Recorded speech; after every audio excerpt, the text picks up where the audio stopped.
ایک بستی کا منظر ہے جہاں تاریکی نے ہر شے کو اپنی لپیٹ میں لے رکھا کہ اچانک ثبوت ٹوٹتا ہے،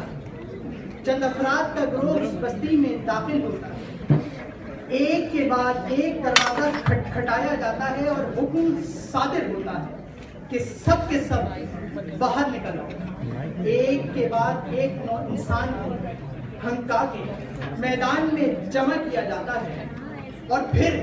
ظلم و بربریت کا برہنہ رقص شروع ہوتا ہے۔ معصوم بچوں کو کیل کی مدد سے زمین میں ٹھوک دیا جاتا ہے، خواتین کے پردے اچھال کر ان کی عصمت دری کی جاتی ہے، نوجوانوں کی لہو سے اپنی کرپانوں اور تلواروں کی شعاؤں کو مزید دہکایا جاتا ہے اور بوڑھوں کو گالیوں اور ٹھٹوں سے نوازا جاتا ہے۔ ایک آگ کا شعلہ ابھرتا ہے جو پوری بستی کو اپنی لپیٹ میں لیتا ہے اور پھر اگلی صبح کا سورج طلوع ہوگی۔ برما کی اس بدحال بستی میں امن پسند بخشوں کی امن پسندی کا حال سنا کر ہم سب 57 اسلامی ممالک کے منہ پہ تماچا رسید کر کے یہی سوال کرتا ہے کہ اب زنجیریں توڑ کے رقص بسمل کون کرے گا؟ یزید وقت کو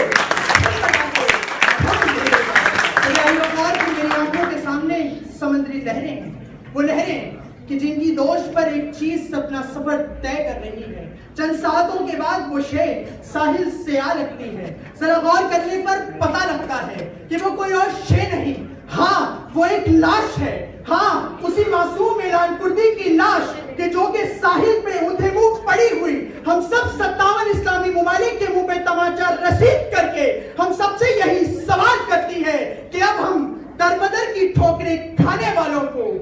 کون پناہ دے گا؟ یزید وقت کو سر کٹا کر کون بھیجے گا؟ اور بھی میری آنکھوں کے سامنے سب گنبد ہے کہ جس کی حرمت کی حفاظت کی خاطر ہم سب لشکر حسینیت کے علمبردار ہونے کا دعویٰ کرتے ہیں۔ اسی گنبد تلے دھواں اٹھ رہا ہے، دھواں اس گنبد تلے موجود مسجد سے اٹھ رہا ہے، اور ہاں چند ساعتوں کے بعد میں کیا دیکھتا ہوں کہ پھر وہ چلتی اور اڑتی سسکتی بلکتی بابری مسجد اور سہونی پوٹوں کے تلے روتے جانے والا ہمارا بیت المقدس ہم سب سے 57 اسلامی ممالک سے یہی سوال کرتا ہے کہ اب کون صلاح الدین ایوبی اس ظلم کے آگے دیوار کھینچے گا؟ یزید کو سر کٹا کر کون بھیجے گا؟ کون بھیجے گا؟ یا شام کے اندر کربلا کا منظر ہو، یا برما کے اندر کٹی پٹی ہوئی لاشیں ہو، یا پھر جگہ جگہ امت مسلمہ کا بہتا ہوا لہو ہو، یہ سب ہمیں یزید کے خلاف اٹھ کھڑے ہونے کا پیام دیتے ہیں اور ہم سب کو یہی پیام دیتے ہیں۔ نہیں اٹھنا بغاوت کو تو مر جاؤ کہیں جا کر، یہ سہنا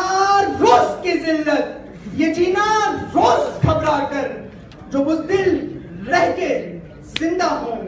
مقدر ان کا سوتا ہے، ہم اس کے مستحق ہیں جو ہمارے ساتھ ہوتا ہے۔